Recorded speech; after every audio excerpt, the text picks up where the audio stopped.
تذكر يوما كنت تعانق دمعة الفكر تناجي الله في صبر وترجو رحمة.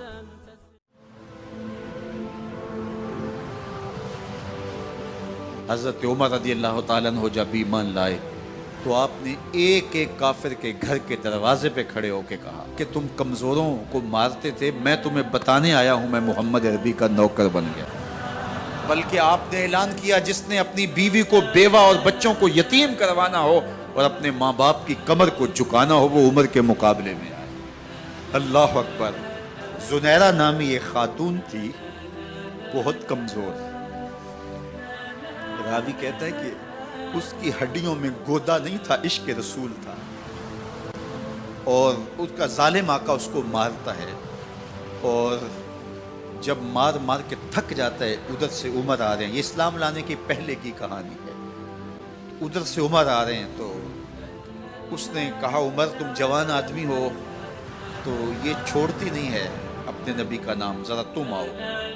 عمر کوڑا پکڑ لیتے ہیں، اسے مارتے مارتے مارتے تھک جاتے ہیں تو پانی پینے لگتے ہیں، تو کہتے ہیں مجھے تیرے پہ ترس نہیں آیا لیکن میں ذرا پانی پینے لگا ہوں، اور پھر گلے کے اندر ڈال کر کے کوڑا اور اس کی رسی کو بل دیتے ہیں اور اس کی آنکھیں باہر نکل آتی ہیں اور کہتے ہیں بلا اپنے نبی کو جو تیری آنکھوں کی بینائی واپس کرے۔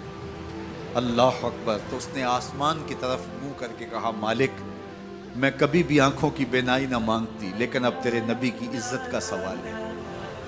آنکھوں کی بینائی واپس ہو جاتی ہے۔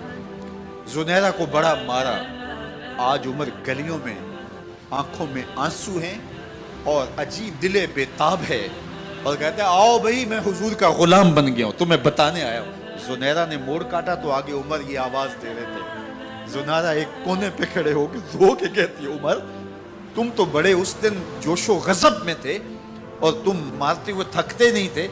تو عمر نے کہا زنیرہ اس دن میں نے دیکھا نہیں تھا، اب میں محمد عربی کو دیکھ آیا ہوں۔ جنہ ویکھیا نہیں ہو کرن گلاں، جنہ ویکھیا نہیں ہو کرن گلاں، جنہ ویکھیا ہو تے بول دے، جڑے محرم راز حقیقت دے اور راز حقیقت کھول دے۔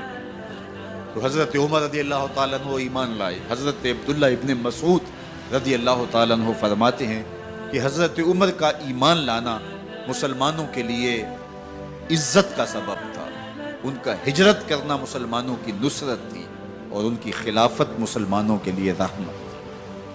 حضرت عمر رضی اللہ تعالیٰ عنہ وہ ہیں کہ میرے حضور نے فرمایا لوگوں جب نیک لوگوں کا ذکر کرو تو میرے عمر کا تذکرہ ضرور کیا کرو۔ میرا عمر وہ ہے کہ جب وہ ایک سمت سے آ رہا ہو، ایک گلی اور بازار سے آ رہا ہو تو شیطان بھی آ رہا ہو عمر کو دیکھ کے راستہ تبدیل کر لیتا ہے۔ حضرت عمر رضی اللہ تعالی عنہ کی طبیعت کے اندر جو جاہ و جلال تھا، طبیعت کے اندر جو سختی تھی وہ اسلام کے اندر آ کر بھی قائم ہے، اور آپ نے وہی سختی وہی جاہ و جلال جو پہلے مسلمانوں کے خلاف تھا اب کفار کے خلاف، منافقین کے خلاف حضرت عمر کی طبیعت کے اندر وہ جوش و خروش بدستور موجود ہے۔ لیکن جس دن آپ خلیفہ بنے تو اس دن آپ نے ممبر پہ چڑھ کے جو خطبہ دیا اس میں کہا لوگوں میں سخت اس لیے تھا کہ رسول اللہ نرم تھے، پھر میں سخت اس لیے تھا کہ حضرت ابوبکر صدیق نرم تھے، اب میں تخت خلافت پہ بیٹھا ہوں، اب میری سختی جو ہے وہ نرمی میں تبدیل ہو گئی، صرف فاسقوں فاجروں اور باغیوں کے لیے میں سخت ہوں، باقی تمہارے لیے نرم ہوں۔ سب سے کم جو تنخواہ بیت المال سے اگر کسی وجود نے لی ہے تو وہ حضرت عمر رضی اللہ تعالیٰ عنہ نے، صرف 2 جوڑے لیتے تھے سال میں، اور راوی کہتا ہے کہ میں نے دیکھا ہے کہ اس میں بھی 17 پیوند لگے ہوتے تھے۔ حضرت عمر رضی اللہ تعالیٰ عنہ کا طرز زندگی، آپ کا انداز معاشرت اور آپ کا انداز خلافت، ہر لمحہ آپ کی زندگی کا اٹھا کے دیکھیے کتنی مرتبہ قرآن حضرت عمر کی رائے کے مطابق نازل ہوا۔ اللہ تعالیٰ جل شانہ نے ان کو صاحب الہام بنایا تھا۔ ہر امت میں کوئی صاحب الہام ہوتا ہے، حضور کی امت کا صاحب الہام حضرت عمر رضی اللہ تعالیٰ، اور آقا کریم نے انہیں اپنا وزیر قرار دیا۔ فرمایا میرے 2 وزیر آسمانوں میں ہیں، 2 وزیر زمینوں میں ہیں، آسمانوں کے وزیر جبرائیل اور میکائیل ہیں اور زمین کے وزیر ابو بکر اور عمر ہیں۔ رضی اللہ تعالی عنہما۔ ایک دن حضرت عمر بیٹھ کے رو رہے تھے، تو کسی نے کہا حضرت رو کیوں رہے ہیں؟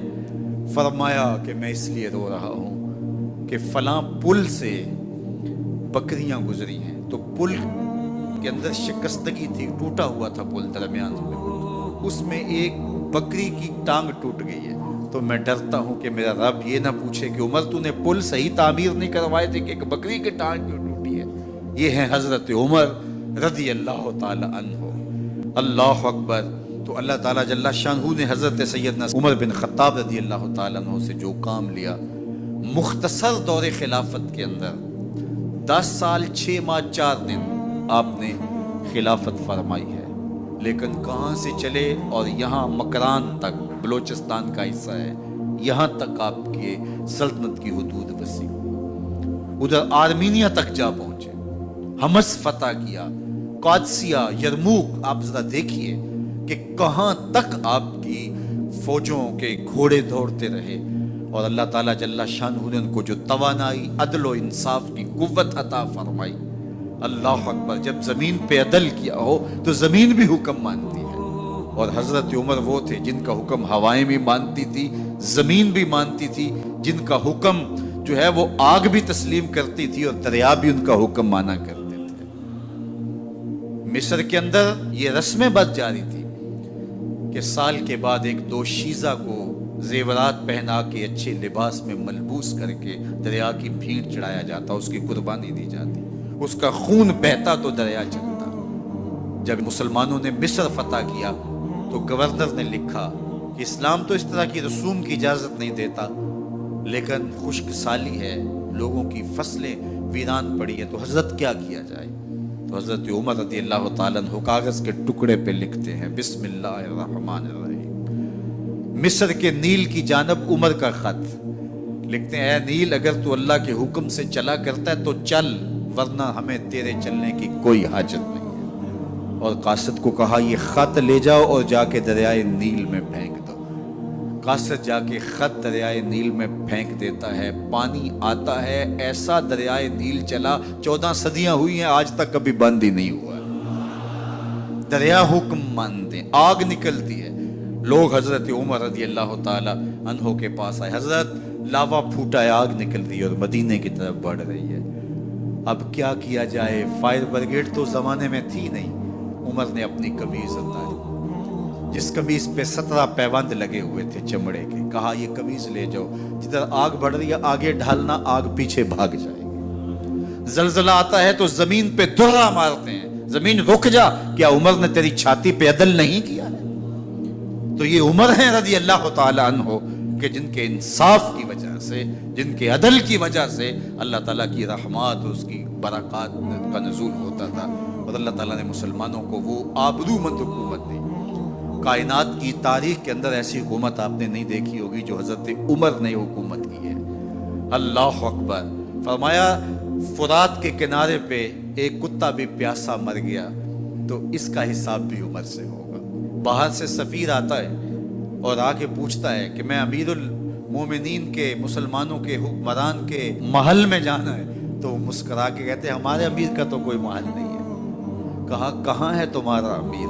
کہا مسجد نبوی میں ہوگا یا بیت المال کی اونٹوں کی دیکھ بھال میں لگا ہوگا۔ وہ جب گئے تو مسجد میں نہیں ہے، اللہ اکبر، وہاں گئے تو وہاں بھی نہیں ہے۔ پھر کیا دیکھتے ہیں کہ عمر رضی اللہ تعالی عنہ جنت البقیع کے پاس ایک درخت کے نیچے اینٹ کا سرانہ رکھ کے سوئے ہوئے، تو اس نے کہا عمر تو نے عدل کیا ہے، تجھے کچی اینٹ پہ بھی نیند آ گئی، ہمارے حکمرانوں نے انصاف نہیں کیا، اور وہ بند اور محفوظ کمروں کے اندر بھی سکون اور چین کی نہیں سو سکتے۔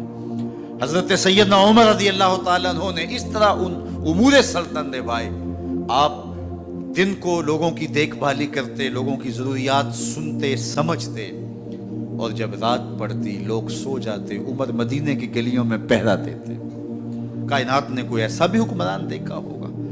اللہ اکبر۔ وہ مجاہد جو مختلف محاذات پہ گئے ہوئے ہوتے، ان کے گھروں کی دیکھ بھالی کرتے، ان کی ضروریات کا خیال رکھتے، ان کی آبرو کا پہرا دیتے۔ راتوں کی تنہائیوں کے اندر حضرت عمر اٹھتے اور جا کے گشت کرتے، چکر لگاتے، دیکھتے کوئی آنکھ پر نم نہ ہو، مفلسی کا کسی گھر میں ماتم نہ ہو۔